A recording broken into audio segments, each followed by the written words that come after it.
बिस्मिल्लाहिर्रहमानिर्रहीम। Basic knowledge के साथ एक बार फिर हाजिर हैं। आज बेसिकली हम इलेक्ट्रिसिटी की कैलकुलेशन के हवाले से बात करेंगे और यूनिट भी बेसिकली कैलकुलेट करेंगे और किस तरीके से कैलकुलेशन हम करते हैं किसी भी लोड की, और बेसिकली अभी जो करंट जो है यूनिट प्राइस चल रहे हैं कि इलेक्ट्रिक के, वो भी हम डिस्कस करेंगे। सबसे पहले मैं आपको बल्कि यूनिट ही प्राइस बता देता हूँ, फिर उसके बाद हम इंशाल्लाह सारी इलेक्ट्रिसिटी की कैलकुलेशन करेंगे। ये देखें, 1 से लेकर 100 यूनिट अगर आपके पास हैं। देखिए, आपके जो काउंट होते हैं ना, बिजली का जो बिल आपके घर पर आता है वो बेसिकली यूनिट की बेस पर आता है, जिसको किलोवाट आवर्स भी कहते हैं। तो आपके अगर 1 से लेकर 100 तक यूनिट हैं तो आपका जो पर यूनिट होगा वो एक यूनिट काउंट होगा 7.74 रुपीज़ का। और अगर आपके फॉर एग्जांपल यूनिट हो जाते हैं 101, तो अब आप इस कैटेगरी में लाया करेंगे, यानी कि 100 यूनिट के प्राइस इस 7.74 काउंट होंगे और 101 यानी कि जो एक यूनिट बचा वो एक यूनिट आपका काउंट होगा 10.06। अब इसी तरीके से अगर आपकी यूनिट आ रहे हैं 202 या 203, तो आप इस कैटेगरी में और इस कैटेगरी में लाए करेंगे। अब क्या होगा, 200 यूनिट आपके काउंट होंगे 10.06 और 202 जो यूनिट हैं, यानी कि जो दो बचे यूनिट, वो 2 यूनिट काउंट होंगे 12.15 पर। अब आ जाते हैं, ये कैटेगरी थोड़ी समझने वाली है। 301 से अगर आप 700 की कैटेगरी में आते हैं तो आपके 300-700 के दरमियान है, तो वो तो 19.55 काउंट होगा पर यूनिट। और जो 301 से 700 दरमियान जितने भी यूनिट हैं, फॉर एग्जांपल 302 यूनिट हैं, तो उनके ऊपर 1.65 एक सर चार्ज भी काउंट होगा। ठीक है, 700 यूनिट के 19.55 अलग काउंट होंगे, और ये वाले जो काउंट है आपकी, जो 300 से लेकर 700 की रेंज में आ रहे हैं, उन पर आपका ये सरचार्ज भी काउंट होगा 1.65। और अगर अबव 700 यूनिट जाते हैं तो वो 12.65 होगा, इंक्लूडेड 1.65 ये भी होगा। अब हम चलते हैं ज़रा एक एग्जांपल के तौर पर, एक हम एग्जांपल लेते हैं। फॉर एग्जांपल, अच्छा ये मैंने लिखा हुआ है, मैं आपको बता देता हूँ। देखिए, एक फ़ैन है हमारे पास, जो 2 फ़ैन मैंने कंसीडर कर लिए, एक बल्ब, 4 बल्ब ले लिए जो 5 वाट के, एक आयरन ले ली जो 1000 वाट की है, और एक AC ले लिया फॉर एग्जांपल 1500 वाट का है। अब सबसे पहले आपने क्या करना है, इनके सबसे पहले वाट काउंट करना है कि वाट कितने टोटल बन रहे।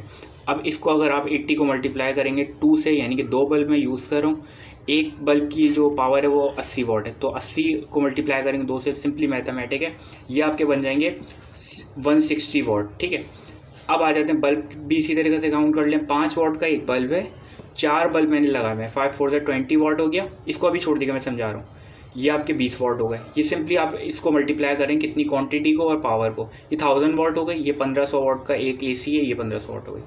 अब आप क्या कर रहे हैं, अब आपको निकालना पड़ेगा वाट आवर, यानी कि जो ये पावर मैंने निकाली है 160 वाट, ये कितने घंटे चल रही है पूरे दिन में मेरे पास। तो मेरे पूरे दिन में ये 4 घंटे चल रहा है फ़ैन। फॉर एग्जांपल, मैंने एक एग्जांपल के तौर पे लिए, ये जो 160 वाट है ये मेरे 4 घंटे मुसलसल चल रहा है, या थोड़ा रुक के चल रहा है, जो भी टोटल जो है ना पूरे 24 घंटों में 4 घंटे चल रहे हैं। तो 160 को आप जब आप 4 से मल्टीप्लाई करेंगे तो ये आपके पास 640 वाट आवर आ जाएगा। अब ये देखें वाट, और ये आपके पास आवर, तो ये वाट आवर निकल गए 640 वाट आवर। अब यहाँ पर आ जाएँ आप, अगर बल्ब आपके पास अब ये किया इसको भी मैंने सिंपली मल्टीप्लाई कर दिया, मेरे पास बल्ब 8 घंटे चल रहे हैं, तो 20 को आप 8 से मल्टीप्लाई करेंगे तो आपके पास 160 वाट आवर आ जाएंगे। ये आपको पूरे दिन का बता रहा है कि इतने घंटे चल रहे हैं मुसलसल। आयरन 1 घंटे चल रही है, तो 1 घंटे को जब आप 1000 से मल्टीप्लाई करेंगे तो वो 1000 वाट आवर आ जाएगा। AC मेरे पास कितने घंटे चल रहा है, ये अब ये तकरीबन 5 घंटे चल रहा है, तो ये 7.5, इसमें 5 मल्टीप्लाई कर लें आप, 5 से मल्टीप्लाई किया था मैंने, तो 7 5 से 35 तकरीबन। 1 मिनट में आपको कैलकुलेट, ये देख लें, दोबारा कंफर्म कर देता हूँ। ये मैंने 5 से निकाला था, यानी कि आपके पास एक 1500 वाट का एक AC है, वो मैं 5 घंटे चला रहा हूँ, सही, 750 वाट आ गए। तो ये 5 घंटे मैंने चलाए, 750, ये वाट आवर हो गए। ठीक है, वाट आवर हो गए। अब मैंने सिंपली क्या किया, इन वाट आवर्स को सिंपली ऐड कर दिए, ये 640, ये 160, ये रहा, देखें, और ये 1000, ये 7500, ये 75, इन सब को टोटली सिंपली जो है मैंने ऐड किया, इसको सिंपली ऐड किया, तो मेरे पास जो टोटल वाट आवर्स बन गए वो 9300, यानी कि 9300 वाट आवर बन गए। सही है, ये पर डे है। अच्छा, ये पर डे का है। ठीक है, ये पर डे मेरे पास वाट आवर्स बन गए। अब क्या करना है, जो यूनिट निकालने का फॉर्मूला होता है बेसिकली वो होता है total watt hours multiply by days divided by 1000 multiplied by unit price. ये सिंपली आसान है, समझे। वॉट आवर जो हमने निकाल ली अभी, ये देखें 93,000, ये मैंने यहाँ लिख दी। अब डेज कितने होते हैं, मोस्टली 31 और 30 होता है, हम एवरेज लगा लेते हैं 30 डेज, सही है। अब 9300 मल्टीप्लाई बाय 30 और डिवाइडेड बाय 1000, क्योंकि अब बेसिकली जो हमारा यूनिट बनता है वो किलो वाट आवर्स के हिसाब से होता है। ये किलो वाट आवर कह लें और यूनिट कह लें तो ये एक चीज़ ही होती है, यूनिट, सही है। किलो वाट आवर बिलिंग जो होती है वो बेसिकली किलो वाट आवर्स में होती है हमारे पास। तो ये इसका फॉर्मूला है बेसिकली। डिवाइड कर देंगे जब आप 1000 से तो आपके पास ये वैल्यू आ जाएगी। ये आपके टोटल यूनिट आ गए 279, ये आपके टोटल यूनिट आ गए। अब आपने क्या करना है, मल्टीप्लाई कर देना है 12.15। ये क्या चीज़ है मैं आपको बताता हूँ। मैंने आपको शुरू में एक रेंज बताई थी, ये देखें। अगर मेरे यूनिट आ रहे हैं 201 से 200 के दरमियान तो मैं ये यूनिट यूज़ करूँगा, यानी कि ये प्राइस यूज़ करूँगा यूनिट की।